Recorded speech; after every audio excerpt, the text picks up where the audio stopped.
Hi everyone, welcome to our second class, Rules and Tools of Storyboarding 1. So in this section I just would like to share my points in the fundamental tools for storyboarding. To begin with, I would like to talk about types of shots. There's basically three different types of shots.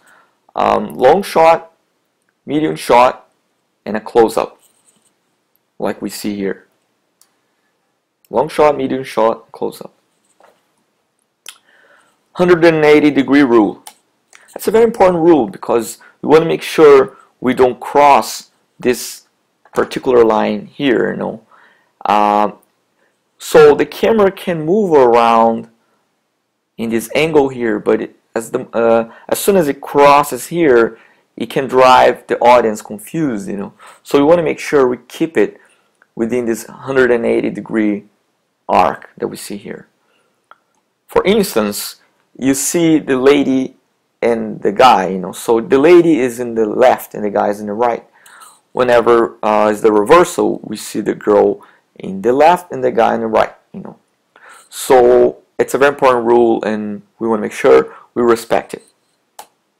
Draftsmanship, I think it's a really helpful tool because we want to make sure we draw so we're able to tell the stories we want to tell. So I think all the great drawings, they're the drawings that they're storytelling. They have this kind of quality that they're able to tell a story. They can tell what the characters are thinking, And it doesn't have to be a really, like this Michelangelo kind of drawing, to be a good drawing. What's important it's to have storytelling points in your drawing, So you can sell that with your mood, through colors, through like it can be simple, but still convey amazing storytelling, style, So all these aspects are really important. Like for example, in this drawing here, we see this giant mansion, and you see this tiny little guy wearing this red shirt, red shorts, and then he's just shaking his legs in the water. It's silly, and that's the point of this cover, and is really to sell this idea. This rich guy that just doing this simple thing. So all these things are really important in terms of draftsmanship. Is what's the story behind it? The storytelling ability you have through your drawings.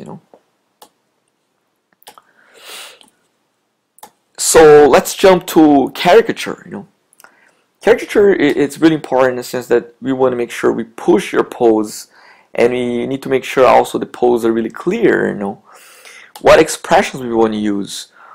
We want to make sure we have expressions that really show like sadness, happiness, really character trying to deceive someone. It's like, oh, I didn't do that, So it's like you have to be very specific with your expressions, your pose, and I think caricature helps you a lot on that. So I would really keep that in mind when you're working your assignments,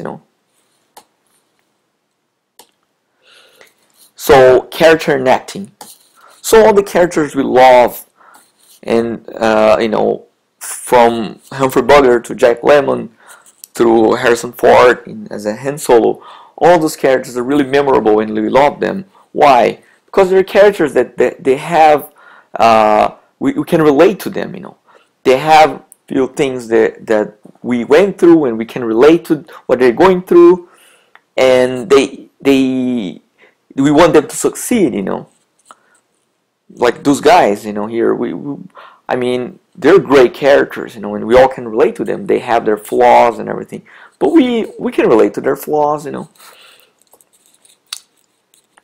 So this is an example of an antagonist, and I think it's a great antagonist. It's kind of like a serial killer, and you can see the plaques that he carries from the cars that he killed, So it's funny, you know, you don't even see the character inside of the truck, you know. So the character itself is the truck. So it's a film called Duel, and it's directed by Steven Spielberg in the beginning of his career. Great film. George Costanza, you know, like covered with flaws, a terrible human being, but we all can relate to him, you know.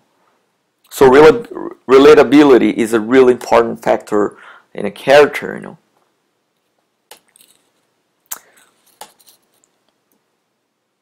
All those characters are great, you know. Mr. Quinn, you know, they're all really rich and they have a dimension.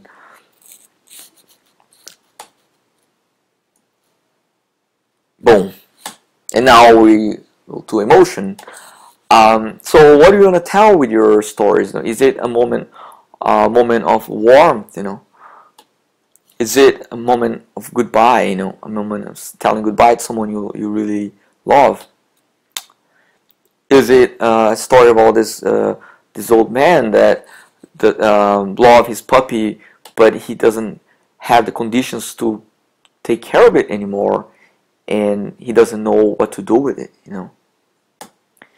Is it a story of a loss of a character that losing someone he loves, you know? So all that, it's a really important thing to have in mind when you're working your assignments, you know. What is it, the emotion? What is it, the thing that the characters are going through, you know, that you want to describe, you know? Entertainment. That's a really important and really one of my favorite things in storytelling, you know. And I think we all love to see entertainment moments in films, and I think they're entertaining because of the characters, you know. You can have a sequence as an action sequence full of explosions, but if it doesn't have a purpose, it's not fun, you know. What makes it fun is if there's a purpose behind every sequence. But like what makes a sequence have a purpose is a drive through a character, you know. So every movie, all those movies are memorable because of their characters, you know. They're all entertained because of that.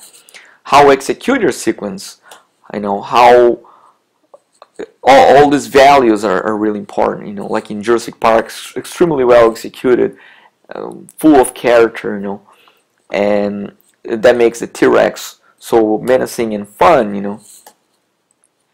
Dynamic between characters, you know. You see these two characters, they're pretty much handcuffed, you know.